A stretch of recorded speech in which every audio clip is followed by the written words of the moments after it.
Hello there, Review Hell here.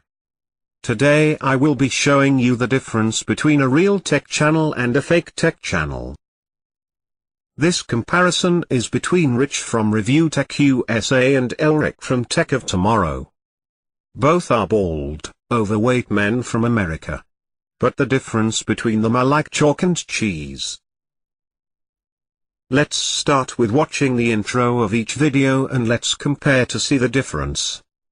What up, tech fans? Elric here once again with Tech of Tomorrow, and today we're taking a look at the NVIDIA Shield, which is geared to make other streaming boxes look like a console does against a PC. Skip it up and that up! What's going on, folks? Rich of ReviewTechUSA, and yes, like I promised, I am actually reviewing the NVIDIA Shield Android TV console. Now, yes, this is another Android console device. So both videos are uploaded in 4K quality, but the difference in quality is vast. First, you notice Elric's video has some sexy pan motion shots of the product and his audio is significantly better with no reverb.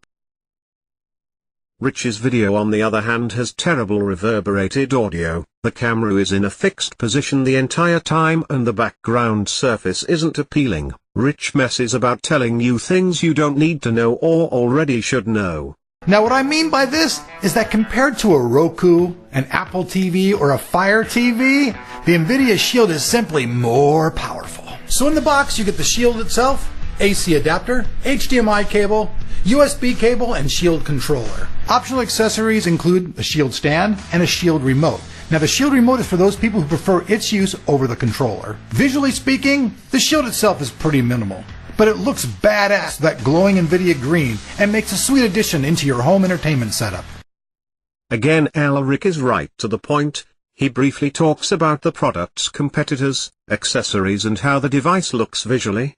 They also had the NVIDIA Shield tablet, which had the K1 processor in it, and that's actually still a fairly popular device. It's a little bit more anemic than the X1 processor. That has 192 cores based on the Kepler architecture, if I could talk today. This is based on the Maxwell, but it could still do some pretty decent gaming. As a matter of fact, I think Doom 3 just came out, which I do have for this, by the way, Doom 3 BFG edition, and you could also play that on the tablet with the K1 processor.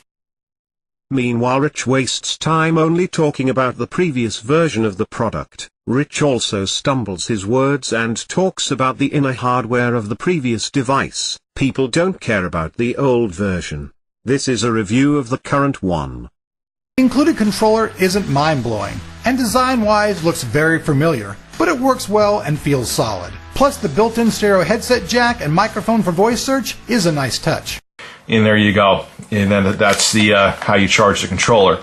On the top, though, this is the coolest part ever. Excuse me right there. Jump cut. My dehumidifier turned on. I forgot to turn it off. It has a headphone output. So fucking hell. Are you serious? Elric spends less than 60 seconds talking about the controller, Rich spends over 10 minutes talking about the controller, and yet Elric's 60 seconds is more informative. Also, Rich had to jump cut because he left his noisy air conditioning on. This is the definition of an amateur.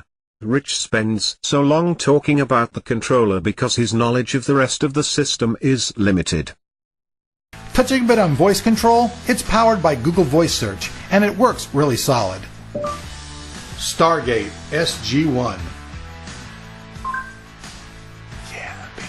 So overall, the Shield is a pretty fantastic option if you're looking for something a little extra out of your home media streamer. It's a little pricier than the other options, but it's also more powerful. Offers 4K and is in a league of its own when it comes to gaming. This is the Shield itself. Let's look at the let's look at the design of the Shield, not ergonomics, because you're not going to be holding it in your hand. That was nice. That was nice for NVIDIA to include. Over here now, this is another thing I forgot to mention. There's going to be two models. There's one you could actually put a 2.5 gigabyte or 2.5 inch, excuse me, laptop hard drive. Yet again, Elric's review is fast, informative and visually appealing. Rich's review is poorly edited, he stumbles throughout the entire video, and seems to be out of his depth. So thumbs up if you like gaming. I'm Elric, you've been watching Tech of Tomorrow, we'll see you next time. and have a fucking blast with this thing, man. Someone finally, it's not perfect yet, but it can be fixed with updates. Device and a lot of other people out there failed miserably, and they succeeded. I love this thing. It's not perfect, but I have to recommend it. This is Rich of ReviewTechUSA signing out. Have a good one. Okay, so this video is my opinion, but I strongly urge you to watch both reviews in full, to judge for yourself. Links in the description. You may be wondering why I made this video. Well, I'll tell you. It's pretty clear that one of these reviews is made by a professional and the other was made by an amateur.